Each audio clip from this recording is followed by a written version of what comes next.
SMT Nation, it is good to have you guys here for this edition on the channel, a special video that I decided to create. And we're doing the fireworks edition, the Independence Day 4th of July network testing.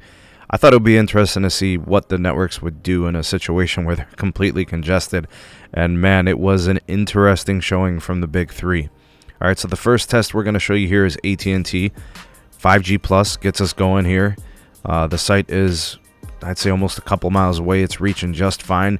Pretty much the only thing that's keeping people connected here in any effective manner. So we got 40 megabits per second on the downlink and about a megabit per second on the uplink. That's about as good as it's going to get when you got thousands of people on a specific macro site.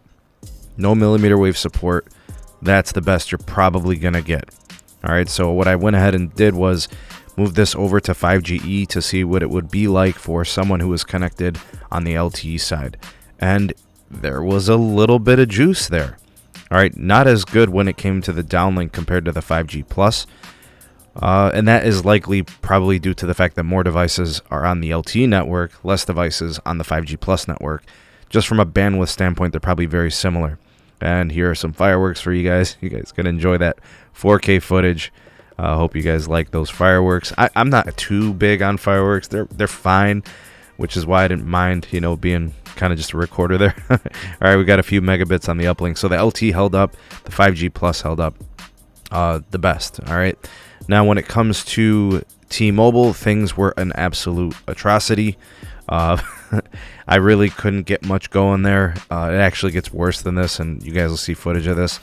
For T-Mobile, they typically have like 5 megahertz of band 71 on LTE, 5 megahertz of band 12, and then 20 megahertz of band 2, 20 megahertz of band 66. And then for 5G, you guys will see that this is a 5G test. You get 5 megahertz of N71. Or 15 megahertz of N71, and then on the 5G UC you get 100 megahertz of N41. But I had a really hard time getting connected to the 5G UC N41. So, that was part of the struggle, is I wasn't even getting the optimal bandwidth configuration here when connected to the 5G on the iPhone 13 Pro, testing on all the networks. AT&T a little bit different, right? I'll explain that in a second. 0.45 on the down, 0.39 on the up for T-Mobile on their low-band 5G. And, moving over to the LTE side, things didn't really improve. T-Mobile has really moved away from focusing on any sort of like LTE advanced type of evolution of networking.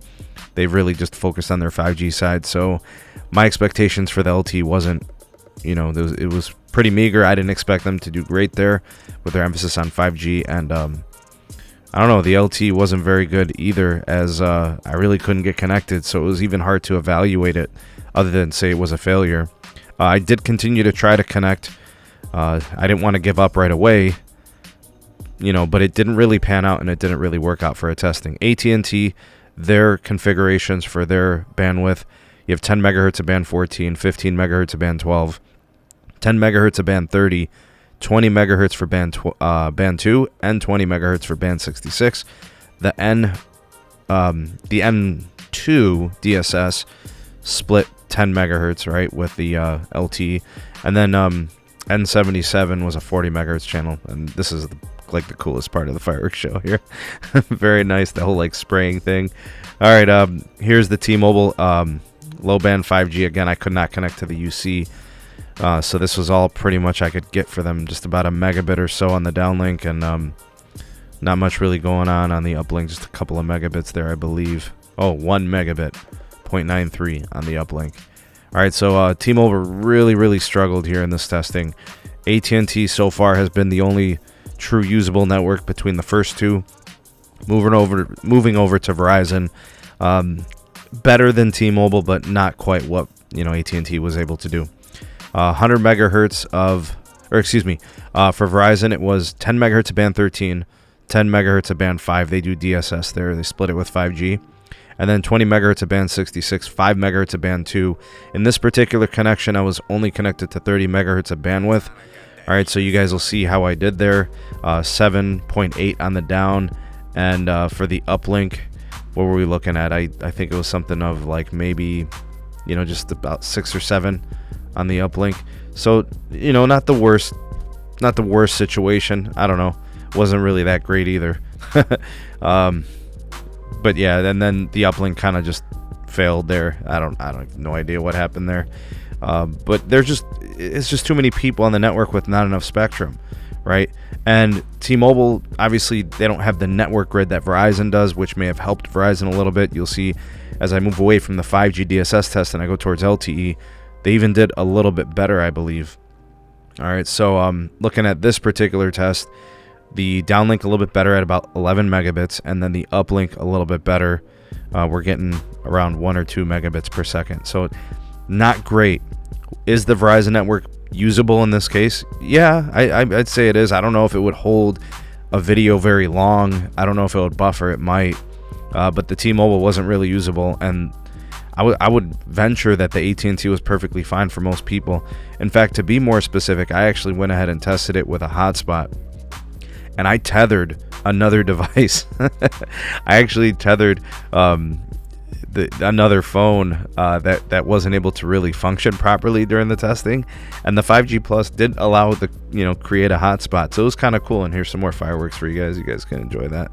It's good stuff there. I did go back and try to test more for the T-Mobile network. I did. Because I was trying to get connected to the 5G UC, and that was the hardest thing to do for whatever reason. The tower site being almost 2 miles away, I think made it very difficult for the 5G UC to reach.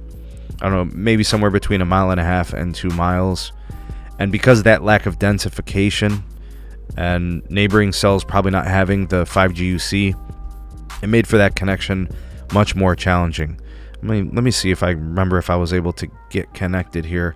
I'm not sure if I was able to. I could see the wheels spinning here, and I don't know if it actually does connect. And you'll see it still just says 5G. It was very hard to get connected and stay connected to the 5G UC, which is interesting because on this tower site that's shared between the three carriers, right? Verizon is at the top, and then T-Mobile's next, and then AT&T is at the bottom.